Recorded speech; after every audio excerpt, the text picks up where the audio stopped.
Buenas noches, queridos amigos, ¿cómo están? Hoy día, continuando con la serie infrecuente, como la bauticé, de entrevistas a candidatos a las próximas elecciones parlamentarias, en este caso, tengo el agrado de tener conmigo a Daniel Prieto Vial. Daniel Prieto Hola es un Enrique, ¿cómo estás? Estamos del muy otro lado del bien. mundo. Así es, al otro lado. Bueno, pero ahí estamos puestos en el mapa. Chile y Sí. Tailandia al No, otro acá. lado. Ahí estás tú. Claro, claro, Ahí. ahí estamos, ahí estamos. Eh, Daniel Prieto va de candidato por el distrito 26. Daniel es un gran patriota, su trayectoria lo avala, una persona que se ha especializado y ha trabajado en el ámbito de la defensa del país, que es un tema importante, y además se ha especializado en relaciones internacionales, en el análisis de lo que pasa en el mundo. Que ojo, no es cosa fácil, porque uno analiza con el ojo chileno y con la mentalidad chilena, pero para analizar bien, como lo hace Daniel, hay que tener una empatía y ponerse en las botas o en las chancletas de quienes están en las latitudes diversas, las cuales se analiza. Pero partamos primero, Daniel, por tu candidatura del Distrito 26. Cuéntanos un poco a todos los auditores eh, por qué Daniel Prieto tiene que llegar al Parlamento y cuáles son tus prioridades en términos de programa. Mira, me pidieron por los lagos, primero como senador y después al final como diputado, porque se decidió bajar a varios candidatos a senador. Y ahí me pidieron que me fuera por Puerto Montt y por Chiloé. Gente de allá me pidió. Así que estoy ahí, a mí me encanta la zona, tengo un lugar que arriendo allá, hace tiempo que voy. Una zona privilegiada, es la puerta a los canales y hacia la Antártica, es la puerta del control chileno del austro mundial. En esta parte del Pacífico, teniendo al frente, al otro lado, a Nueva Zelanda y Australia, y bueno, un poquito más al norte, todo el ASEAN, donde estás tú, Filipinas, y bueno, más al norte China y grandes potencias como China, como Japón, como Corea del Sur y por supuesto Rusia. Y en el lado del Pacífico tenemos, bueno, a Canadá, Estados Unidos, y nosotros somos un polo, junto con Canadá y Estados Unidos, un polo importante en el Pacífico Sur, y Puerto Montt es clave en todo esto. Puerto Montt es clave en Chiloé, que está la base de toda nuestra tradición marítima y naval, histórica. Los grandes marinos eran siempre chilotes. No sé, la conquista del Estrecho de Magallanes se hizo de Chiloé, la corbeta Ancud, ¿no? En fin, Juan Guillermos, que hoy día lo llaman Juan Williams, pero él se llamaba a sí mismo Juan Guillermos. Curiosamente, eso se hizo por una insinuación de Joaquín Prieto, que era consejero de su sobrino Manuel Bulnes, porque Joaquín Prieto era, no sé, tío de Manuel Bulnes. Manuel Bulnes era hijo de la hermana de Joaquín Prieto. Y Joaquín Prieto siempre soñó con tomarse Magallanes y no lo pudo hacer porque le tocó la guerra contra la Confederación Perú-Boliviana. Y el último año tuvo que ordenar la finanza, así que no lo dejaron hacer la expedición. Pero cuando fue consejero de Manuel Bulnes, por ahí por 1842 y finalmente lo hicieron en 1843, él consiguió que esta goleta, ¿no?, que se construyó en el Chiloé, fuera por los canales hasta el Estrecho de Magallanes y fundaran Fuerte Bulnes y más tarde Punta Arenas. Así que, no sé, esta fue una obsesión de Joaquín Prieto que se la traspasó a su sobrino. Y también le traspasó esta obsesión de traer inmigrantes alemanes, que fue una idea también de Prieto, que tampoco la pudo realizar en su periodo por esta crisis con Perú-Bolivia, la Confederación, con Andrés Santa Cruz, entre 1836 y 1839, pero sí lo consiguió con su sobrino cuando él fue presidente, Manuel Bulnes Prieto, sí lo consiguió con él el traer los primeros candidatos o inmigrantes alemanes, y curiosamente a Puerto Montt, y de ahí a Yanquihue. Se le puso Puerto Montt mucho después, pero llegaron a la zona del Seno Reloncaví, Puerto Montt, y de ahí avanzando en una selva muy densa en esa época, hasta el lago Yanquihue, donde se desarrolló toda esta colonización alemana, que transformaron el sur de Chile. Así que yo me siento muy vinculado a eso. Además, por el lado de mi mamá, ella es Vial Freire y descendiente de don Ramón Freire, que fue el que finalmente conquistó Chiloé, ¿eh? Porque lo había intentado Lord Cochrane un par de veces antes, y también Freire lo intentó 2 veces, finalmente lo consiguió. Antonio Quintanilla, este realista, este comandante coronel realista a cargo de las tropas del rey en Chiloé, resistió mucho tiempo. Fue el último reducto. Bueno, y ahí se consolida la independencia de Chile y se le trató muy bien a Antonio Quintanilla, se le reconoció todo su heroísmo y se le entendió su punto de vista de que preservar el imperio. Pero el imperio español estaba acabado, había llegado Napoleón a invadir España. Mi mismo José Miguel Carrera, que había llegado a Sudamérica, se dio cuenta y se lo dijo a su padre, de que el imperio estaba acabado. Papá, tenemos que autogobernarnos, ¿eh? Tenemos que autogobernarnos porque si no vamos a caer en manos de los franceses, ¿no? En fin. Así que por esa razón se hizo la independencia y por esa razón yo tengo este vínculo tan antiguo por Ramón Freire con Chiloé y por la colonización alemana desde Puerto Montt hacia Yanquihue, con Joaquín Prieto, que se lo propuso a su sobrino Manuel Bulnes, en fin. Así que ahí tengo un parentesco, una relación muy cercana con todo este cuento. Y por eso me encanta la zona y me entusiasma mucho ser candidato a diputado por allá, por esa zona, por la zona del distrito 26, que como tú sabes comprende la isla de Chiloé, Puerto Montt y lo que se llamaba antiguamente Chiloé continental, que está frente a la isla de Chiloé hasta Palena en el sur.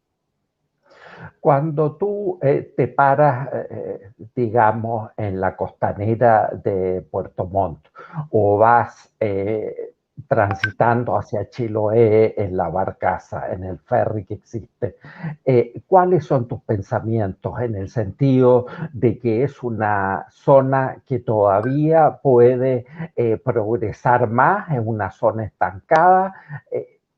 ¿Qué piensas que se podría hacer para mejorar las condiciones de los habitantes de allá? Bueno, la primera impresión es que es una zona maravillosa, ¿no? Qué fantástico que esto sea todo chileno, ¿no? Y que sea chileno tan antiguo, porque fíjate que esto es tan antiguo como desde la primera conquista, ¿eh? La fundación de Castro y después de Ancud, ¿eh? La llegada, no sé, de Alonso de Ercilla y Zúñiga, de don García Hurtado Mendoza, ¿eh? Muy tempranamente a la zona. La fundación de Osorno, que después cayó en manos de los indígenas y 200 años después se reconquistó en 1793. Cuando uno cruza desde Chiloé continental hasta hacia la isla de Chiloé, uno ve este paisaje maravilloso, ¿eh? A mí no sé si me gusta tanto el puente, porque me encantaba que no hubiera puente, bueno, pero ahora están construyendo el puente y va a haber un mejor vínculo. Y bueno, hay un gran desarrollo por la salmonera y por unas salmoneras que se han ido perfeccionando porque hay que tener un cuidado ecológico muy importante.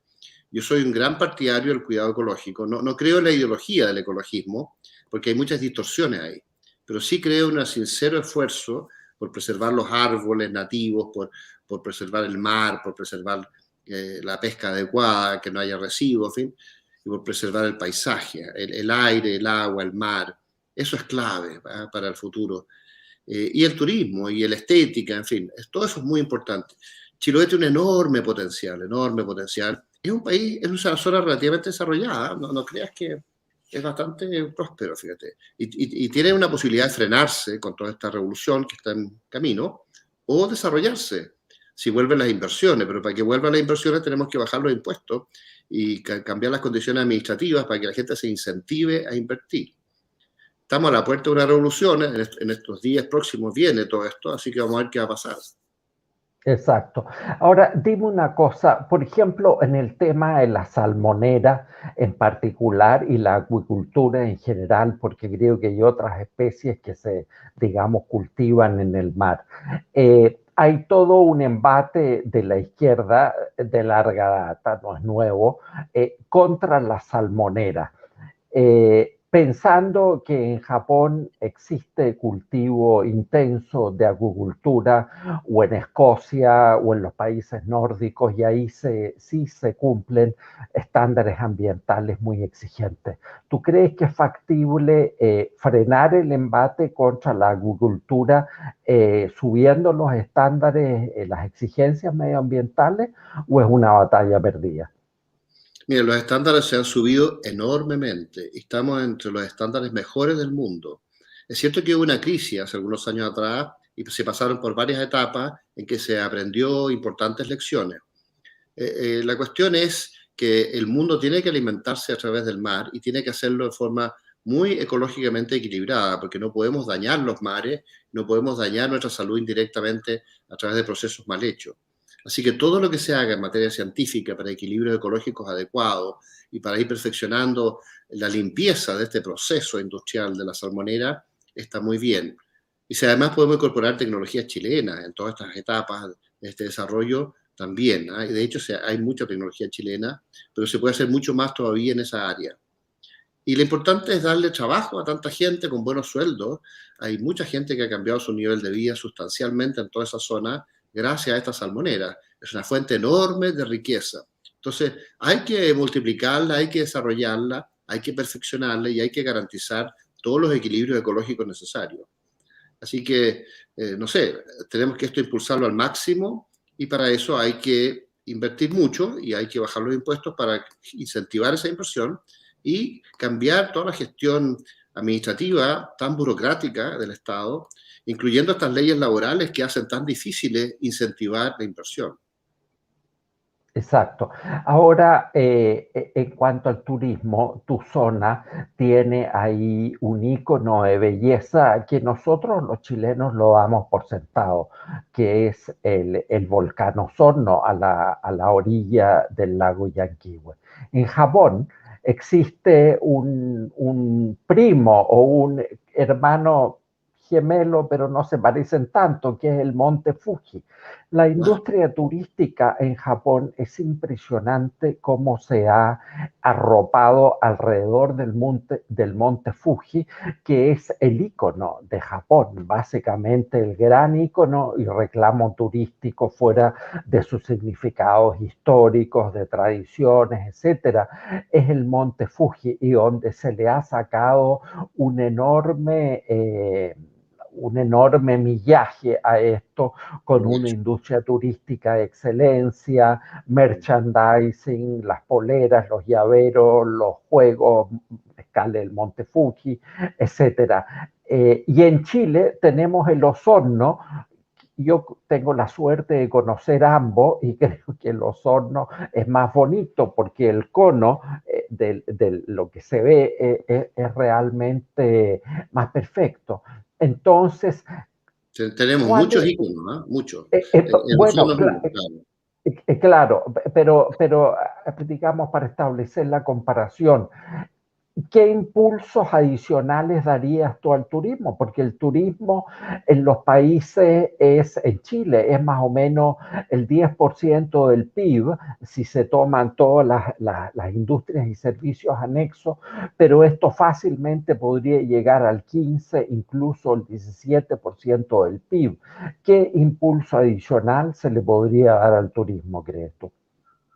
Bueno, hay mucho que hacer. Ahora se ha desarrollado enormemente el turismo en Chile históricamente.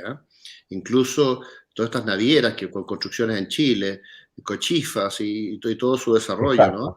Incluso con construcciones en el mismo Puerto Montt, que nosotros quisiéramos revitalizar. Y todos estos transbordadores que han estado operando dentro de los canales, y todos los pesqueros con construcción de pesqueros en Chile. Y tenemos que ir a un tipo de pesca, ojalá evitar el arrastre, un tipo de pesca que sea sustentable, que preserve las especies del mar, porque el mar del planeta Tierra está muy amenazado, pero uno de los lugares mejores y más limpios todavía que queda en el planeta es la zona de los canales y todo el Pacífico Sur, en torno a la Antártica. Y Puerto Montt y Chiloé son como la puerta de todos estos canales con su proyección a la Antártica. Este famoso Magallanes, este famoso mar de Drake, que algunos llaman mar de Oces, porque fue un español de Oces que fue el descubridor de lo que hoy día se llama mar de Drake, mucho antes que Drake. Así que hay un cierto sentido de llamarlo mar de Oces. Y ahí tenemos toda esta polémica con Argentina, que para nosotros es muy delicada, porque Chile es el país más cercano a la Antártica, el país que siempre tuvo los derechos históricos más antiguos sobre la Antártica, desde la época de los conquistadores, desde la época del imperio, y la creación del Virreinato del Plata, que fue muy tardía, hacia 1776, y los reclamos de los virreyes del Plata por tener más derechos sobre el austro, en competencia con las ideas de que el Chile nuevo, no sé, los planos de Cano y Olmedilla, sostenían que toda la Patagonia era chilena, era el Chile nuevo, ¿no? Desde el Río Negro al sur. Sin embargo, hacia 1787, después 1790, 1794, se planteó la idea de llegar hasta al norte de lo que hoy día es Río Gallego, con derechos argentinos, con derechos del Virreinato del Plata, porque no se llamaba Argentina en esa época, como parte del Imperio Español, el Virreinato Nuevo, y se han descubierto estos datos ahora hasta hace muy poco. Sin embargo, esos mismos datos confirman que Río Gallego debió haber sido chileno, y todo lo que va de ahí al sur, incluyendo la isla Grande de Tierra del Fuego, debió haber sido chileno, la isla de los Estados debió haber sido chileno, y por supuesto todas las islas al sur del Canal Beagle, ¿no? Pero eso es un descubrimiento reciente que se hizo, curiosamente, en un esfuerzo, un trabajo combinado de historiadores chilenos y argentinos. Entonces, esto de que, bueno, Argentina tenga como la mitad de la isla Grande de Tierra del Fuego es casi una cosa artificial, por presiones posteriores. Pero eso se dirimió, como tú muy bien sabes, en 1881, por estas circunstancias tan especiales de la época. Y bueno, hemos tenido una tensión creciente y permanente con Argentina, y tenemos siempre la disyuntiva, ¿eh? Si nosotros vamos a poder algún día trabajar con Argentina, si es que ellos nos respetan, o si vamos a tener que siempre ver la combinación con otros aliados, con Brasil, no sé, con Colombia, quizás con Inglaterra, en el caso de las Falklands, las Georgia, las Sandwich, o la misma Antártica. Lo ideal sería que nosotros pudiéramos entendernos con Argentina, pero Argentina es tan prepotente a veces en sus procesos que nosotros tenemos que tener una capacidad de resistir eso y de preservar nuestros intereses sobre la Antártica. Exacto, pero a ti como diputado te va a tocar lidiar con distintas iniciativas binacionales, por así decirlo, porque las iniciativas binacionales siempre afloran en algún momento u otro, ya sea la facilitación por los pasos fronterizos, hay que hacer mucho papeleo, cuando los carnet de identidad, si fueran electrónicos o digamos con el chip y la cosa, podría ser un trámite mucho más automático para facilitar tanto el desplazamiento como el turismo. La prepotencia de Argentina, yo coincido, viene y está solo en Buenos Aires, o tú crees que también está en las provincias, lo que dificultaría la cooperación binacional en tu parte de Chile? Mira, hay de todo, ¿eh? Hay argentinos muy buenas personas, muy abiertos, muy interesados en el vínculo con Chile. Y nosotros también tenemos un interés en un vínculo con Argentina, pero hay ciertas personalidades que crean estos conflictos, ¿eh? Tanto allá como acá. Entonces, depende de quién es quién, ¿eh? Yo no podría generalizar el caso de Argentina. Es cierto que hay una cierta prepotencia en Buenos Aires. Yo me acuerdo haber estado hace un tiempo atrás en unas reuniones en el norte de Argentina, en Tucumán y otras áreas. Fui a unas conferencias que me invitaron, y de repente se me acercaban unos señores muy misteriosos, me decían que querían hablar conmigo, y me decían, mire, ¿qué le parecería a usted que nosotros nos aliáramos con Chile y nos independizáramos de Buenos Aires? Porque estamos hasta más arriba de la coronilla con Buenos Aires. Usted sabe que el Tucumán fue descubierto desde Chile por Francisco de Aguirre, fue desarrollado desde Chile en la conquista, por los conquistadores que llegaron con Pedro Valdivia y después se consolidaron en el noroeste de Argentina. Y dije, sí, obviamente que lo sé, si yo soy descendiente de Francisco Aguirre, que fue el que hizo todo eso. Así que, pero era muy divertida la conversación, porque ellos planteaban la idea de que les gustaría independizarse, la parte central de Argentina, les gustaría independizarse de Buenos Aires, por toda la cantidad enorme de problemas que habían tenido con los Kirchner, con sus políticas económicas tan nefastas para el desarrollo local. Bueno, fue una curiosidad, obviamente, que esas cosas no prosperan, pero me llamó mucho la atención. Ahora, pasando, ya que estamos en Argentina, pasemos un poco al plano internacional. El primer gran tema estos días es la migración descontrolada y en desbandada, por así decirlo, que tenemos por la frontera norte, Colchane y posiblemente otros puntos. ¿Qué se Sí, puede hacer? ¿Y mira, cómo ves tú ese problema?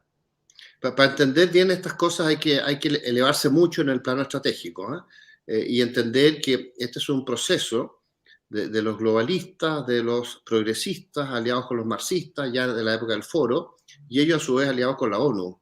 en un proyecto de hacer experimentos en América Latina y en particular ahora último le ha bajado este afán de neutralizar a Chile, de apoderarse de Chile, aprovechándose de la debilidad de la personalidad de un presidente como Sebastián Piñera. Entonces ellos vienen por Chile ahora, quieren hacer una revolución, estamos en eso. Está en el proceso constituyente, que es parte, ¿no es cierto? Esta convención constituyente es parte de este proyecto de capturar Chile, de acabar con el Estado Nacional, de acabar con la República, de crear, no sé, una Cámara Única, de tratar de instaurar una especie como de tiranía bolivariana, con otros pretextos, pero en el fondo eso es lo que ellos buscan. Y hay muchos líderes de la ONU que están detrás de esto también, no solo el foro. Ahora el foro está claramente combinado con la ONU, y en la parte progresista, porque una cosa es el marxismo-leninismo castrista, y por otro lado es el progresismo, que está más vinculado a procesos globales, donde hay mucho financiamiento de multimillonarios internacionales que quieren por otras razones apoderarse de estos territorios en otra forma.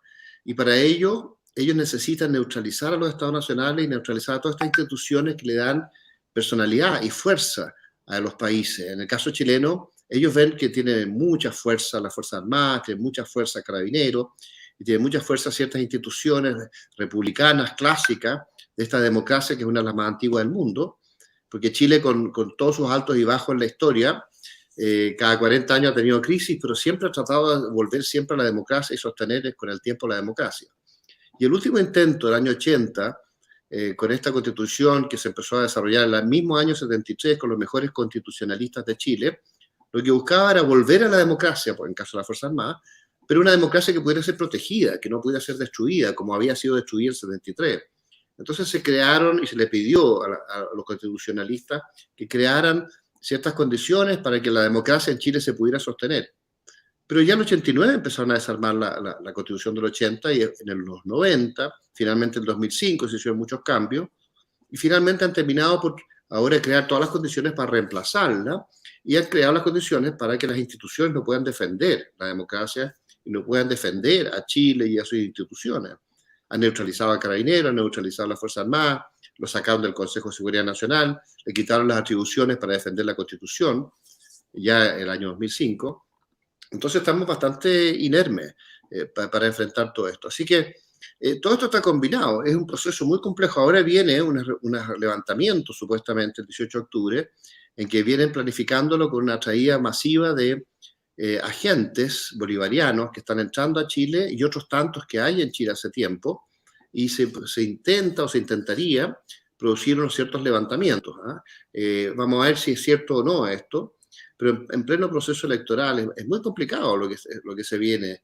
Y no sabemos si la elección de noviembre va a tener sentido, porque dicen que aunque saliéramos diputados y todo, algunos dicen que ellos van a crear una Cámara Única manejada por el Consejo Constituyente, y finalmente no va a ser manejada por el Congreso y por el Senado.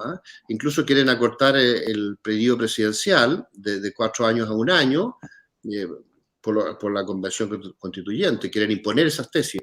Son cosas muy extremas que están aflorando y que se habían predicho, y cuando se habían predicho se planteó de que esto eran cosas muy extremas lo que se estaba planteando, y sin embargo han resultado ser ciertas, más allá de toda duda.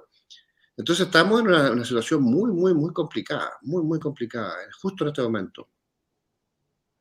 Acá, al final, tú acabas de plantear algo que a mí y a los extranjeros les causa mucha extrañeza.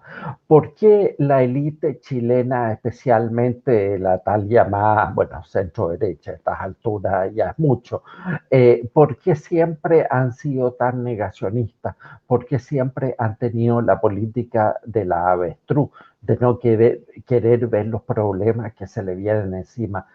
¿Qué explicación tienes tú a eso? Yo creo que ha sido una transformación del relato durante décadas, desde el colegio de profesores con la enseñanza, que ha hecho que muchas generaciones que son más jóvenes que nosotros no tengan los conocimientos y la experiencia que teníamos nosotros, con la Unidad Popular, con la Guerra Fría, con la época del comunismo mundial tratando de imponerse hasta el año 90. Ellos son todos post-90 y con una captura del colegio de profesores de todo el relato y la educación, y más tarde la captura de la cultura, más tarde la cultura la captura de todas las redes de comunicación y la prensa, la televisión. Entonces, las nuevas generaciones tienen una visión distinta y tienen una visión que no se dan cuenta a dónde vamos. Yo creo que por ahí va la cosa. Hay muchas teorías, es un rompecabezas complicado. Yo tengo una institución que se llama el ICAES, es el Instituto Chileno de Análisis Estratégico y Social, el ICAES. Nosotros pasamos revisando cuáles son las causas y cuáles son las consecuencias y el desarrollo de todas estas cosas. Lo que hacemos es tratar de pensar Chile en el largo plazo y analizar también lo que pasa en el mundo y cómo el mundo afecta a Chile. Y no es tan sencillo entender bien todos estos procesos porque son muy dinámicos, muy cambiantes, pero hay una cierta coherencia. Ellos quieren capturar el mundo occidental. Yo tengo entendido que ellos no van a lograr capturar China porque China tiene su personalidad propia, ni la civilización de la India, que tiene su personalidad propia, ni el Islam, ¿eh? Pero sí creo que ellos están tratando de capturar al mundo occidental. Y la civilización negra, que está al sur del Magreb, en África, que es la otra civilización, bueno, está en una situación muy atrasada, entonces está sometida a mucha influencia de Europa, Estados Unidos, de China ahora último, de la India también un poco, del mismo Islam. Así que es una zona de disputa la civilización negra, pero fuera de la civilización negra yo veo mucha fuerza en la personalidad del Islam, mucha fuerza en la personalidad de China y de la India.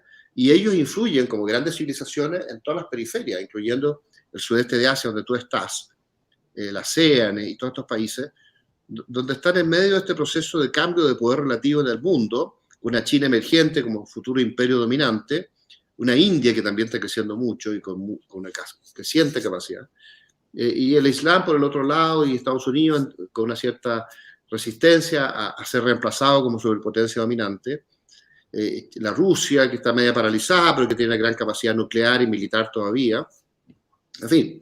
Es una cuestión muy complicada en lo que estamos enfrentando. Y América Latina está sufriendo estos experimentos globalistas. Y en particular Chile, que ellos lo veían como emblemático porque el país más exitoso. Entonces quieren capturar Chile y crear un precedente de que si ellos capturan Chile va a ser más fácil capturar los demás estados. Y si Chile mantiene su economía de mercado y su estabilidad política y su democracia, va a ser un ejemplo para seguir a otros países de América Latina. Entonces por eso tiene esta obsesión de destruir el sistema chileno y capturarlo e instaurar una especie de sistema bolivariano acá, que nos llevaría necesariamente a la pobreza y a una tiranía, ¿no? Una tiranía con apariencias de democracia, pero tiranía indirecta, ¿no? Y nosotros estamos viendo cómo resistir esto y cómo preservar la democracia, la libertad, la economía de mercado, que es la fuente del desarrollo, y cómo podemos recuperar esa capacidad que teníamos de acabar con la pobreza, y cómo estuvimos tan cerca de ser un país desarrollado, que se nos frustró al final, y cómo podemos volver a ese camino y terminar siendo un país desarrollado y desarrollarnos en todos los ámbitos, como una potencia comercial en el Pacífico, y también en el desarrollo industrial y tecnológico, no solamente en materias primas, sino que con mucha tecnología, creciente tecnología, y mucha tecnología de las comunicaciones, de Internet, ¿no? Toda la tecnología IT, hay Internet Technology, tecnología de Internet, que es el nuevo mundo de las tecnologías. Chile tiene que volver a ese cauce y tiene que volver a ser un líder sudamericano, y esa es nuestra apuesta, nuestro esfuerzo. Pero estamos enfrentados a una máquina internacional bolivariana y globalista y de la ONU muy grande, muy grande. Va a ser difícil esto. El problema es que la máquina está financiada entre otras partes por el narcotráfico y está financiada por el progresismo. Es increíble constatar cómo en Estados Unidos el tal llamado progresismo se tomó Hollywood en su momento. No es una cosa de la última década, sino que quizás Hollywood lleva 30 años en las garras del progresismo. Tanto es así que la calidad de las películas ha bajado muchísimo y la gente sigue repitiéndose a los grandes clásicos del pasado, a los grandes directores, hablando del cine norteamericano, dejando fuera todo el resto de la producción porque la calidad de las películas hoy es realmente baja. Tú hablas del resto del mundo y para allá vamos. ¿En qué sentido? Es cierto, Latinoamérica es un continente de experimentación, nunca mejor dicho, y Chile, quienes hemos estado en ciertos cursos, en ciertos coloquios, ha sido el conejillo de India desde hace muchas décadas. Sin embargo, en otras latitudes, ya sea por la existencia de regímenes fuertes, de regímenes con democracia protegida o de nacionalismo fuerte, como en general es lo que acontece en Asia, acá la situación está bastante más protegida. No es que se soslayen temas como el matrimonio igualitario, temas de aborto, pero hasta ahí nomás llega la temática y todos los otros experimentos sociales se asoman muy tímidamente, pero con poco éxito. Se hablaba, se habla de que el Pacífico, vale decir el Asia, iba a ser, esto era la década de los 90, iba a ser la región del siglo XXI. Hoy ya estamos en el siglo XXI y yo estoy en Asia, conozco Asia hace décadas, y es la región del siglo actual. Sin duda alguna, tú ves que incluso El sector más dinámico del mundo, ¿no? claro, con las restricciones de la pandemia, esto sigue funcionando. China tiene sus altibajos, pero no estructurales, sino que porque el señor que está a cargo tiene ideas muy fijas, pero ya, y entremos en el tema chino, Xi Jinping parece que se le acaba la cuerda porque ya hay un nombre que ha emergido para Sí, el ¿eh? próximo. Sí, Interesante sí, eso. sí, sí, no lo recuerdo exactamente, pero ya está inserto en el Politburo. Es una persona que tiene toda una trayectoria, no es, digamos, un aparecido, está en el Politburo y ahora hay una pelea interna que tú ves cambios en el alto mando del ejército chino, porque de ahí dimana el poder y la estabilidad del gobierno, etcétera. Pero lo que pasa en China es lo siguiente. El ejército justamente es la parte más conservadora, pero en el buen sentido de la palabra. En el ejército están reacios a estas guapeadas contra Taiwán, porque ellos tendrían que ejecutar la invasión y no es cosa simple y no va a ser una cosa barata en términos de vida, en términos de infraestructura.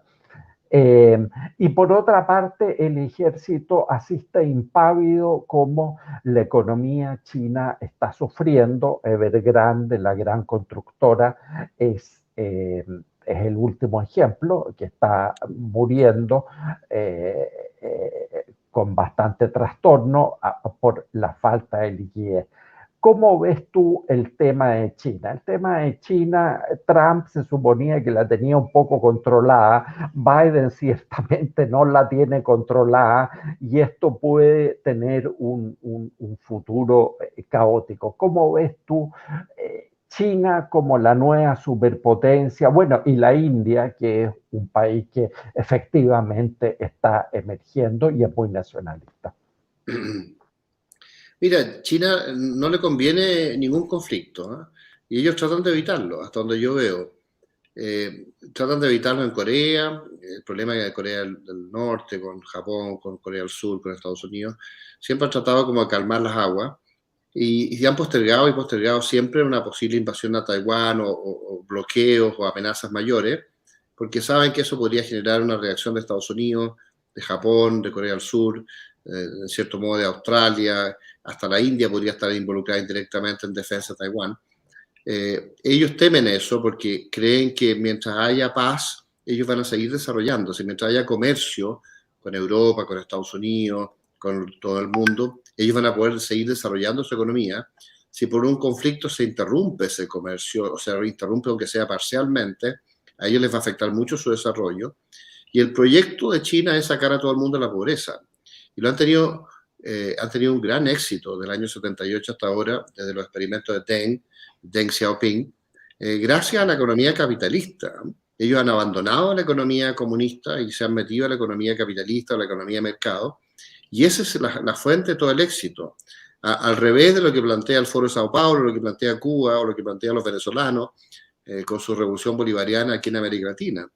Ellos, los chinos, bueno, tú sabes muy bien, desde el año 75 en adelante se aliaron con Estados Unidos y estuvieron confrontados con la Unión Soviética. En esa época existía todavía la Unión Soviética, hasta que colapsa la Unión Soviética en el año 89, 90, 91.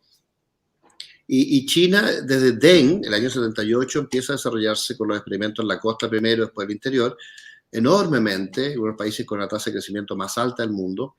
Empezaron a sacar a decenas y centenares y varios centenares de millones de personas de la pobreza. Se calcula que hoy día de los 1.400 millones ya han sacado a 800 millones de personas de la pobreza. Tú lo sabes mejor que nadie, así que tú quizás me puedes rectificar esto, pero todavía les quedan sacar a otros 600 millones de personas de la pobreza y ellos quieren seguir en este ritmo de crecimiento, no interrumpirlo, y cualquier conflicto lo podría interrumpir.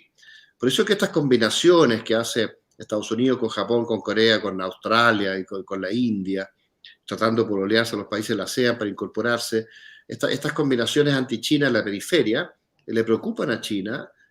China está obsesionada por controlar el mar del sur de China, pero no quiere llegar más allá de eso, no quiere llegar a un conflicto, no le conviene todavía.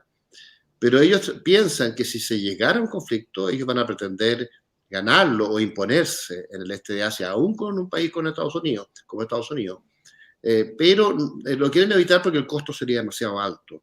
Y cualquier conflicto podría interrumpir este enorme desarrollo. China va a llegar a ser una potencia imperial dominante del planeta Tierra solo si consigue mantener la paz otro par de décadas, por lo menos. Y no antes. Ahora, después van a ser tan poderosos que van a ir pudiendo imponerse solo, de forma natural, sin necesidad de ningún conflicto. Eso es lo que ellos buscan, imponerse solos al final, ¿no?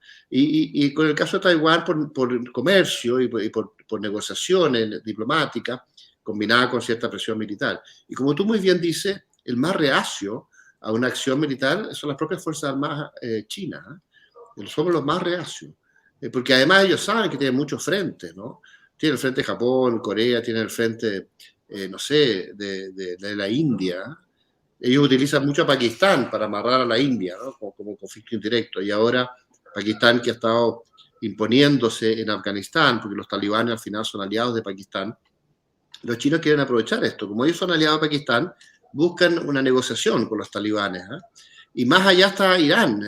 Los chinos han hecho un esfuerzo enorme por acercarse a Irán y mostrarle a Irán una alianza estratégica con China como una alternativa a todos estos embargos de Europa y Estados Unidos que surgen de las presiones israelíes cuando Irán presionó al mundo, o sea, amenazó con destruir Israel hace una década atrás con la creación de la bomba atómica y el mundo le puso una serie de condiciones y embargos a Irán y finalmente llegó a una negociación para desarmar su programa nuclear. Y esos embargos le ha afectado mucho económicamente a Irán. Bueno, China ha llegado a salvar a Irán económicamente, pero con la condición de que se alíe con China y que le garantice proveerles petróleo desde el Golfo, a través del Mar del Sur de China, el Estrecho de Malaca, el Mar del Sur de China, hacia China, una fuente de petróleo de largo plazo, más los oleoductos que pueden venir por el interior, ¿no? Y bueno, todo esto combinado con la ruta de la seda y con la ruta de las perlas por la periferia del mar. Entonces China está en un afán estratégico a largo plazo, económico, de desarrollo, de comercio, de desarrollo tecnológico, de perfeccionar las calidades. China ha ido subiendo las calidades hasta un nivel que hoy día está comparable con lo mejor que tiene Japón y Alemania, en las últimas calidades en las empresas privadas, por lo menos. No en las empresas estatales. Las empresas estatales chinas se han quedado un poquito atrás, y la maquinaria estatal y la burocracia media socialista que tienen estas empresas estatales les ha jugado mal a China. Y la industria militar está vinculada con eso, entonces por eso es que la industria militar no es de la calidad que debiera el caso de China. Pero el proceso va a llevar a China, si es que no hay interrupciones de conflicto, va a llegar a China a ser el país más rico del mundo. Y detrás viene la India. La India partió atrasado, con desfase, se cambió de la economía socialista a la economía de mercado mucho después, Pero ahora se ha acelerado este proceso y China y la India está creciendo brutalmente también.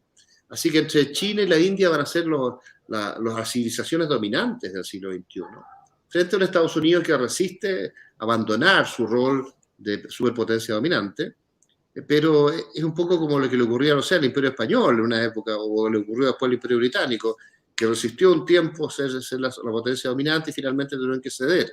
¿Ya? Es lo que pasa en la historia. Ahora, yo creo que Estados Unidos y China van a ser superpotencia durante varias décadas del siglo XXI todavía, en paralelo, antes que China termine por sobrepasar a Estados Unidos completamente. En fin, y Europa, yo que vengo viajando a Europa hace poco, no sé, Europa lo veo como un lugar de gente vieja, ¿eh? Sin juventud, sin hijos, con mucha influencia de inmigrantes de todo tipo, incluyendo mucho islam, y una cantidad enorme de pueblitos sin gente. Y yo recorría el norte de España, no veía a nadie, me encontraba con españoles, estos pueblos maravillosos de piedra en el norte de España, y le preguntaba, ¿y dónde están los españoles? Pues se fueron a América, me decían. ¿Y cuándo se fueron a América? Pues no sé, hace como 500 años. Entonces te da una idea de lo que ocurre en Europa, en España, bueno, y en los demás países también, ¿no? Que se han ido quedando sin población de recambio. Entonces casi España, o sea, Europa se convierte en una especie como de museo de lo que fueron los imperios del pasado, pero nos cuesta pensar en la vigencia de Europa ahora y en el futuro como un bloque dominante, y con muchos conflictos internos entre ellos, ¿eh? Muchos conflictos ideológicos también internos entre ellos. Un mundo muy dividido, doctrinalmente, ideológicamente. Así que no sé, yo veo un Occidente en decadencia frente a la emergencia de China y la India, ¿no? Y el Islam también entre medio. Bueno, yo estoy totalmente de acuerdo contigo, pero déjame complementarte algunas Sí. cosas. Estoy leyendo en este momento, hubo un secretario general del Partido Comunista que se llamaba Chao Ziyang, ya falleció. Chao Ziyang estuvo a cargo y era el más aperturista de toda la época en que ocurrió la plaza Tiananmen. Bueno, él venía de antes y después del incidente de Tiananmen el 4 de junio del 89, él simplemente pasó a mejor vida, por así decirlo, arresto domiciliario hasta su muerte. Y se editaron hace algunos años, y lo pude encontrar hace poco tiempo en Bangkok, el libro de sus memorias, lo que fue muy curioso porque él durante su arresto domiciliario, que estaba muy resguardado, todos los días iba escribiendo algunas páginas del libro, y estas se encontraron, el manuscrito no era dictado en una cinta o en un chip, no, nada de eso, manuscrito, en un cajón que tenía lleno de juguetes en su estudio, por así decirlo, en su casa, donde los nietos guardaban no sé cuántos nietos tenía, guardaban los juguetes, y ahí estaba con una cinta amarrado el manuscrito. Bueno, se agarró el manuscrito, se sacó de China y se publicó fuera. Y el libro es muy interesante por una razón muy simple, porque es muy cándido respecto a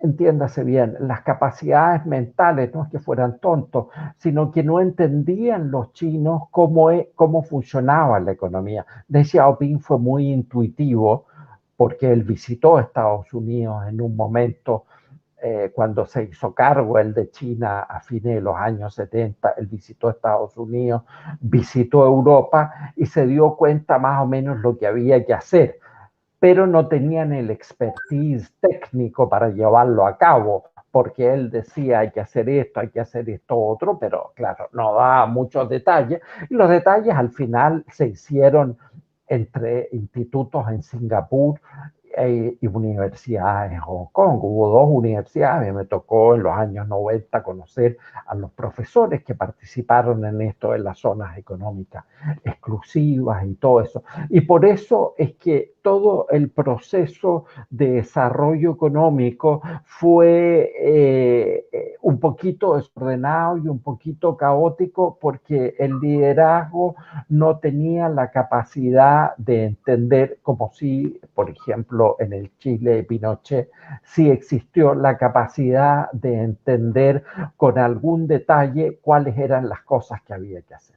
Y después nos extrañamos de Xi Jinping, pero Xi Jinping, si uno ve su calendario vital, su edad, la época en que él tenía que estar refinando sus estudios, que es la segunda parte de secundaria, es decir, toda secundaria, la enseñanza media que diríamos en Chile, él estaba en un campo, en los campos durante la Revolución Cultural, y ahí lógicamente se estudiaba ideología, si es que se estudiaba algo, y agricultura, que los cuadros que venían de la ciudad no entendían, y él era hijo de un cuadro importante del partido, así que no entendían de agricultura, bueno, y ahí subsistían hasta que la cosa se ablandó y volvieron. Y ese es el problema de Xi Jinping, creo yo. Él y la gente que está alrededor de él, que más o menos del mismo rango etario, no entienden la economía china tenía que pasar a una fase de expansión distinta. Había que meterle un poco de lápiz y un poco de pensé, ¿no? A cómo seguir desarrollándose. Esto fue durante Hu Jintao y antes Jiang Zemin. Y se llegó a un punto en que la economía se trancó. Y estos, en sus entendederas un poco limitadas por este vacío que les produjo la educación de la revolución cultural, bueno, pues han tenido esto. A mí me tocó trabajar con el gobierno chino cuando estaba en Singapur, en un organismo internacional, y los cuadros técnicos eran, no todos, claro, pero los cuadros técnicos en economía eran excepcionalmente preparados. Tan excepcionalmente preparados que te puedo dar como ejemplo de que copiaron, es decir, adaptaron, ¿no? Pero se informaron de la experiencia chilena en la legislación de trabajo hecha durante el gobierno de Pinochet y todo el tema de las AFP. Pepe Piñera estuvo ahí con el Cato Institute.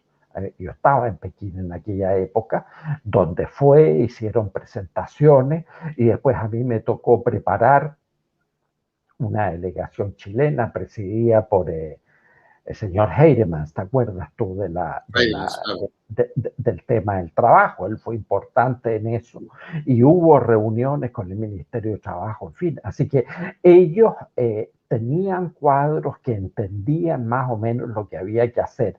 Lo que pasa es que implementar cualquier política pública en China es muy complicado. Para cerrar estos ejemplos, te puedo comentar que Chu Rongji, profesor de economía, que fue primer ministro en 2 periodos, ese sí, era un tipo espectacular y él tuvo que supervisar la entrada y puesta en marcha de todas las entidades chinas cuando entraron a la Organización Mundial del Comercio.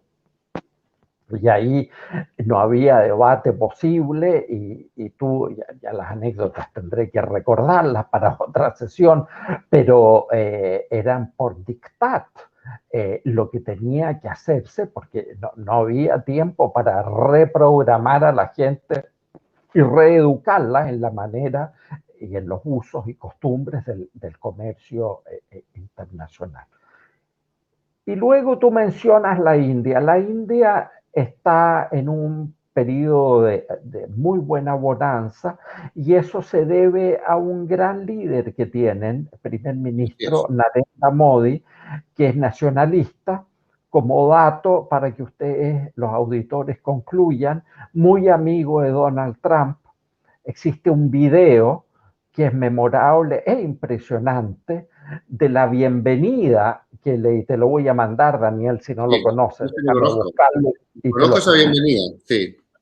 Claro, que se le hizo a Trump en un estadio bueno, que habían 100.000 personas o no sé cuánto, con coreografías, con cantos, con mucho respeto mutuo, etcétera, que es impresionante. Entonces, ese video y lo que está pasando en la India te muestra a ti un desarrollo con un empuje que va aliado de una voluntad política. Y eso es lo que no está pasando en China ahora, pero yo creo que van a cambiar luego el líder y esto va a volver a pasar. Ojo, China va a seguir siendo comunista. Hay que hacerse porque China en La un pregunta momento... que te hago yo, ¿te puedo hacer una Sí, pregunta? sí, ¿Ese sí. comunismo chino es un comunismo nacionalista? Porque ellos claramente no siguen la economía comunista, ellos siguen una economía capitalista. Entonces, ¿qué podemos entender por este comunismo chino? A Porque ver, realmente, otra pregunta, yo creo que China no está metido en el Foro Sao Paulo, ni en la ONU, ni en los proyectos no, de la Revolución no, no, no, Bolivariana. Yo no, creo que no no, están. no, no. Mucha gente Mira, aquí en Chile confunde, ¿ah? Piensa que China está metida en este cuento. Yo creo que no están. no, para nada. Yo te digo una cosa, a ti que te gusta la historia y la historia es la que nos hace comprender cualquier proceso del día de hoy en cualquier parte del mundo. Hay un libro de la Barbara Tuchman, que no sé si la conoces tú, ¿No? que es el libro, digamos, que es la gran historiadora conservadora de Estados Unidos, creo que ya está fallecida, y escribió libros de historia, no son demasiados, serán 10, 12 máximo. Y hay un libro sobre una misión norteamericana, ya no recuerdo ni el título del libro, pero la misión norteamericana que fue a visitar a Mao Zedong antes del año 49, vale decir, antes que se impusiera el régimen comunista, y cuenta todo el relato, un libro, digamos, unas 300 páginas, así que es muy detallado, el relato del gringo que va para allá porque quisieron dar vuelta a Mao hacia el lado de Estados Unidos. Tú cuando ves lo que ha sido China, antes, los líderes comunistas, Zhou Enlai, que era una persona muy sofisticada, Mao, que tenía este carisma de estar por sobre el bien y el mal, por su poesía, un poco barata, pero en fin, por su filosofía, etcétera. Después Deng Xiaoping, después algunos otros, era gente sofisticada. Cuando Deng Xiaoping, que estuvo educándose en Francia junto con Zhou Enlai en los años 20, y de ahí se metieron al movimiento internacional comunista que derivaba de la Unión Soviética, Deng Xiaoping también se dio cuenta lo que era Francia, vale decir, lo que era en entonces y todavía ahora un país occidental. Cuando él fue a París, ya estando de líder chino a partir del año 78, se trajo a bordo del avión para repartirle a toda la delegación unas cajas de croissants. Eso no te lo hace un comunista del libro rojo de Mao Zedong. Ahora, ellos tuvieron que aliarse con la parte menos favorecida del mundo porque ideológicamente no podían estar aliados de Estados Unidos. Y esa fue la gran movida de Zhou Enlai cuando en el año 71-72 Richard Nixon visitó China. Eso fue una cuestión heroica. Y hay de la Fundación Richard Nixon, han hecho un documental de todo el metraje, digamos, televisivo que existió en aquella época, son como 45, 48 minutos, y te muestra el nerviosismo de Zhou Enlai al final, porque él no sabía si después de la visita, que lógicamente fue muy exitoso y cambió una época, lo iban a decapitar en la revolución cultural o no. Era una incógnita para él, porque estaba lidiando con el enemigo que a su vez era el El gran tigre de papel, vencedor. ¿ah? Exacto, exacto. Fíjate que yo, bueno, lo voy a enunciar, solamente no quiero traicionar a mis amigos y la memoria de mi paso todo mi tema con China, pero los chinos nunca le han tenido un gran aprecio a Michelle Bachelet, nunca intelectual, nunca le han tenido un gran aprecio a, a Maduro y a Chávez antes, de ninguna manera. No hay nada más alejado del temperamento chino, por mucho que les Es guste que bailar. muy interesante lo que estás diciendo, porque yo Claro, vivo peleando en mi sector, en nuestro sector, que se supone que es la derecha, o los grupos independientes, o los grupos patriotas, nacionalistas, lo que sea, y que la gente cree que la conspiración en contra de Chile, de la izquierda, está metido los chinos. Y yo les digo que no, no. que el Foro de Sao Paulo y que Cuba es una cosa distinta y que la Pero, ONU, con tantos líderes de pero, extrema izquierda en la ONU, no son de la línea china. Y más bien China admiraba a Pinochet, no le gusta el desorden que se produjo del 18 de octubre en adelante, le molesta, porque los chinos quieren que Chile funcione bien, tanto pero porque son evidente, proveedores de litio, de cobre, como porque somos un mercado para sus productos también. Entonces les interesa que Chile no se convierta en Venezuela, a los chinos. ¿Ah? Y la a gente aquí ver, no lo entiende. La a gente ver, cree que Chile es parte del complot. bueno, pero ¿qué le vamos a hacer? Vamos por parte, y ustedes, auditores, si les interesa el tema, pues, y haré un programa a futuro donde pondré links y cosas para documentarse. Pero si ustedes buscan en Google carta de Chou Enlai a Salvador Allende, Clodomiro Almeida, canciller de Chile, viajó y le llevó una carta a Zhou Enlai, el premier chino, el año 71, 72 sería. Y Zhou Enlai la contesta. Y es una carta muy concisa, de dos hojas solamente, donde le dice, mire, básicamente se lo dice con cortesía a China, usted ha metido la pata, usted se ha enemistado con las Fuerzas Armadas, y las Fuerzas Armadas lo van a tumbar, primera cosa. Y segundo, usted me está pidiendo dinero, apoyo financiero, y nosotros somos un país pobre, China, contestaba, ¿cierto? En vías de desarrollo y nosotros no damos apoyo de este tipo porque simplemente no podemos. Ahora, eso es muy decidor porque viene el 11 de septiembre y estaba Armando Uribe en Pekín de embajador. Y todo este cuento yo lo sé porque me lo contó un buen El amigo chino escritor, por una el gran parte, escritor. claro, Armando Uribe, pero por otro lado me lo contó un funcionario que ya en paz descansa, que estaba con él en la embajada.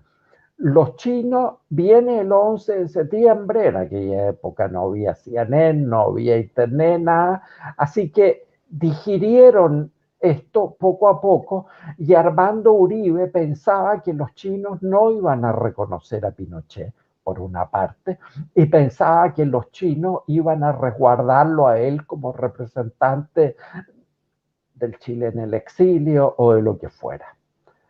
Y no fue así. Los chinos lo primero que hicieron fue retirarle paulatinamente todo el personal chino de la embajada. Con eso Uribe quedaba mudo e incomunicado porque a través del personal chino tú tenías el contacto vía telefónica con la Cancillería y con los demás organismos del Estado, etc. Uribe seguía sin entender y le cortaron el agua caliente, Mega cosa que también interesante, ¿eh? Ya. cosa que también le hicieron a los Pobrecito. franceses en otra época. Claro, claro, le cortaron el agua caliente y ahí Uribe se dio cuenta. Y después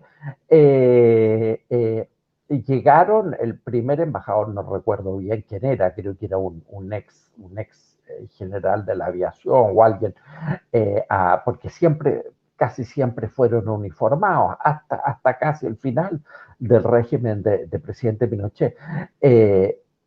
Y las relaciones eran muy buenas. A mí me tocó trabajar en la Embajada de Pekín a mediados de los 80 por 3 años y las relaciones siempre fueron muy buenas y de muy buen acceso.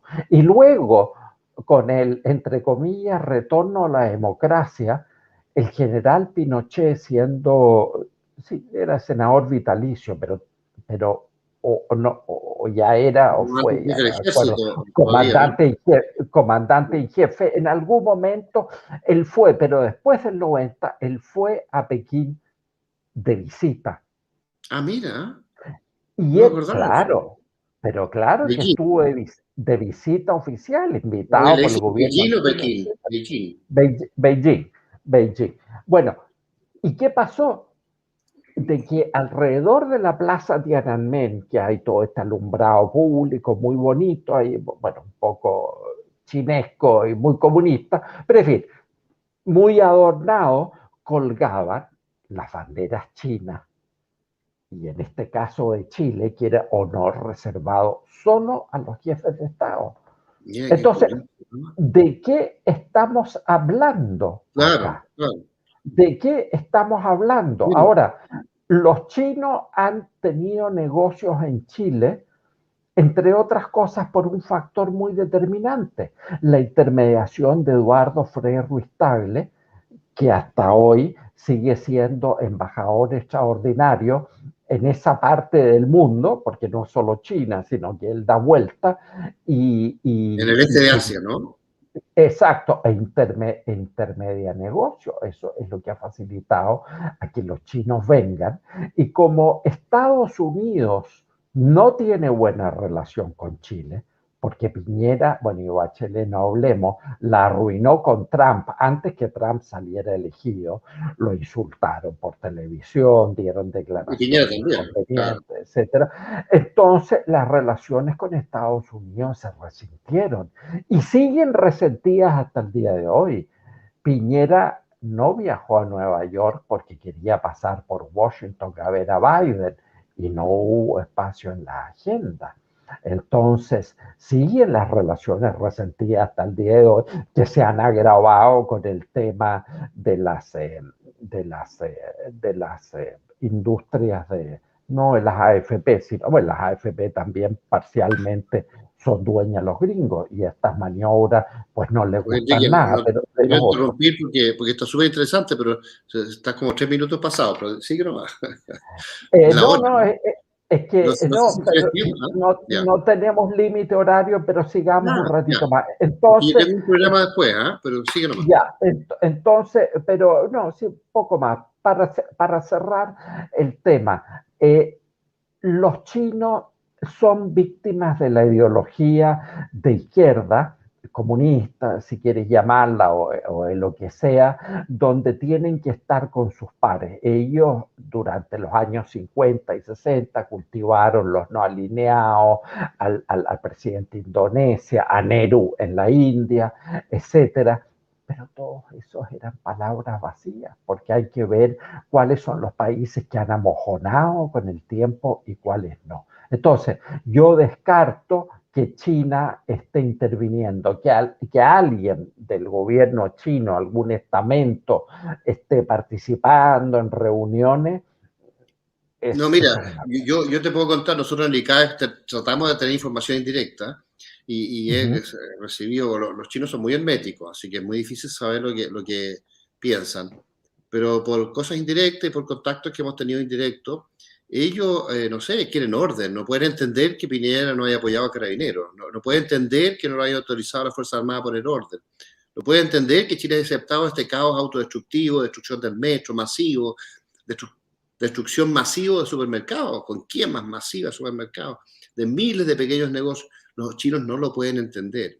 No pueden entender que el Estado no apoya a sus policías y que los sanciona cada vez que ellos reaccionan para tratar de poner orden, los sanciona el Estado. No pueden entender el caos de la Araucanía, no lo pueden entender los chinos. Entonces, los chinos en el fondo están con nosotros, no lo pueden decir. ¿Eh? Entonces, esta cuestión de que ellos son comunistas es una cáscara histórica, pero que no tiene mucho sentido porque el Partido Comunista Chino hoy día es una especie de partido nacionalista que quiere conservar el orden para no perder el ímpetu del desarrollo.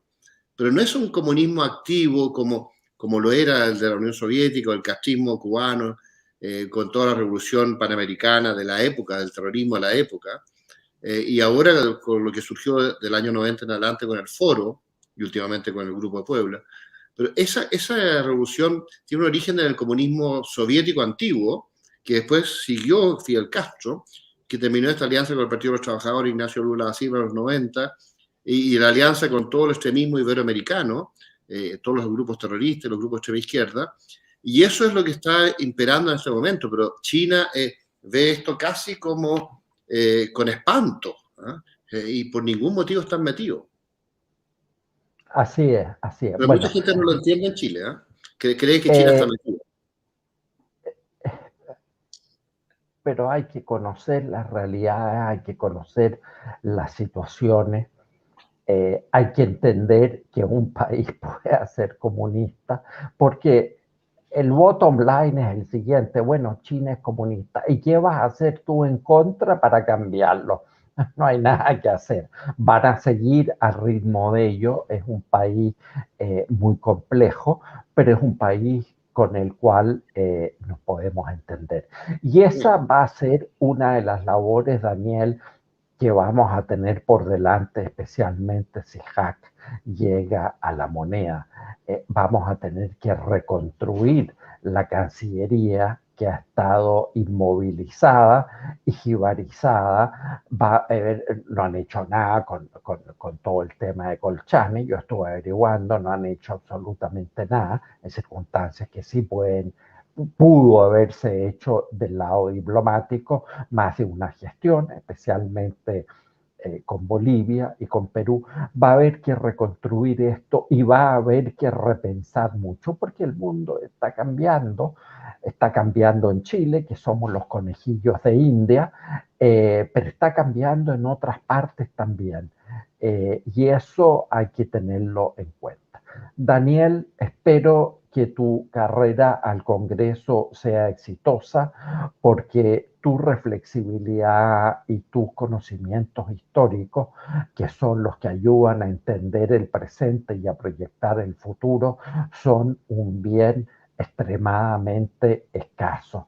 Había un slogan, no sé si lo están usando todavía: Cast, un candidato de extrema necesidad. Y yo digo también, Daniel Prieto, con sus cualidades humanas e intelectuales, un candidato de extrema necesidad para nuestro próximo Congreso.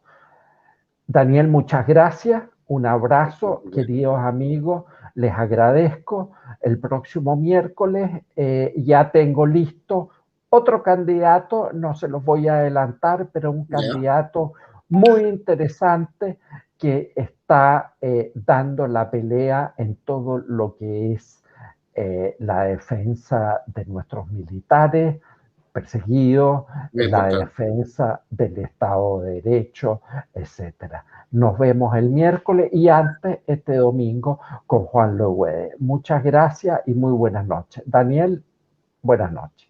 Gracias, Enrique, y te quiero decir que las encuestas indican que José Antonio Kast, que parece ser la única solución para Chile, José Antonio Kast está creciendo y creciendo y creciendo. Así que quizás va a ser el presidente de Chile. Ahora. Así es, tenemos que ser optimistas, porque el optimismo nos da la energía para luchar. Hay que seguir luchando hasta que el último voto sea contado y sea refrendado por el Tribunal Electoral. Buenas noches a todos. Muchas gracias. Gracias, Enrique. Mucho éxito.